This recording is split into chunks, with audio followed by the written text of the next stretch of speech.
কর্মগুণে কারো কারো নামের সাথে বিশেষ খেতাব বা বিশেষণ জুড়ে যায়। তেমনি একজন হলেন বাংলার সন্তান হাজী দানবীর হাজী মোহাম্মদ মহসিন। তার দানের হাত এতটাই প্রশস্ত ছিল যে কালক্রমে দানবীর খেতাবটি পরিণত হয়েছে নামের অংশে। হাজী মোহাম্মদ মহসিনের জন্ম ৩ জানুয়ারি ১৭৩২ বর্তমান পশ্চিমবঙ্গের হুগলিতে। তার বাবা হাজী ফয়জুল্লাহ ও মা জয়নাব খানম।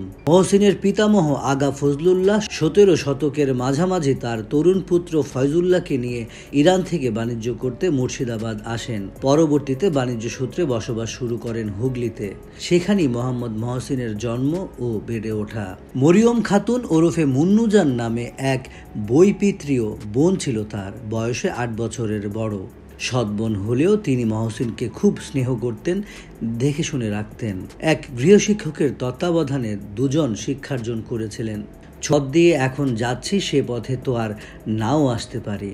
এই পথে কারো জন্য যদি কোনো কিছু করার সুযোগ থাকে তবে তা এখনই করা উচিত। দেরি করলে কিছু করার সুযোগ থেকে বঞ্চিত হতে পারি। তিনি এই কথার প্রতিফলন ঘটিয়েছিলেন। তার আগে সমস্ত সম্পত্তি তিনি লিখে দেন ভাই মহসিনের নামে।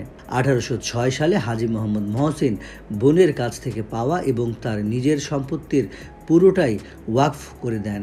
এই সম্পত্তির আয় কিভাবে বিলি বন্টন করা হবে তার বিস্তারিত নির্দেশনা দেওয়া হয় দানপত্রে।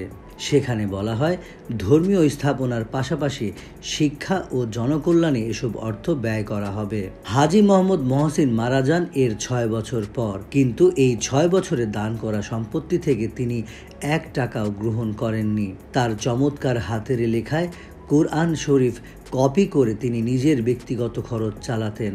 ব্রিটিশদের অধীন বাংলার মানুষের বঞ্চনার পেছনে মূল কারণ তিনি মনে করতেন অশিক্ষা। তাই তিনি চেয়েছিলেন তার দানের অর্থ যেন শিক্ষার পেছনেই বেশি ব্যয় করা হয়। তবে সমস্ত সম্পদ একেবারে বিলিয়ে দেওয়ার পরিবর্তে তিনি এমন কাঠামো এবং প্রতিষ্ঠান তৈরি করার দিকে মনোনিবেশ করেছিলেন যা থাকবে যুগ যুগ ধরে বহমান। হয়েছেও তাই। তার দানে চট্টগ্রামে হাজী মোহাম্মদ মহসিন কলেজের ভিত্তি স্থাপন হয়েছিল, যা আজও শিক্ষার্থীদের জ্ঞান দান করছে। হুগলি মহসিন কলেজ, চট্টগ্রাম সরকারি মাদ্রাসা, রাজশাহী মাদ্রাসা, ঢাকা মহসিনিয়া মাদ্রাসা সহ তার ওয়াকফ অর্থায়নে পরিচালিত স্কুল, এতিমখানা এবং জনকল্যাণমূলক প্রকল্পগুলো আজও চলমান। ব্রিটিশ শাসনের কিছুকাল পর ১৭৭০ সালে বাংলায় দেখা দেয় ভয়াবহ দুর্ভিক্ষ।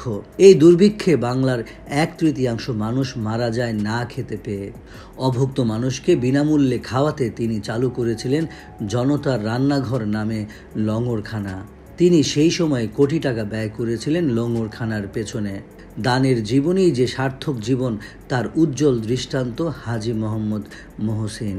৮০ বছরের পার্থিব জীবন তিনি হয়তো শান শওকত আর বিলাস বেশনে ব্যয় করতে পারতেন, কিন্তু ইতিহাসের পাতায় নিজের স্থান করে নিতে পারতেন না। নিজের সবটা উজাড় করে দিয়েছেন বলেই তিনি মানুষের হৃদয়ে স্থান পেয়েছেন। সেখানেই তিনি থাকবেন প্রজন্মের পর প্রজন্ম।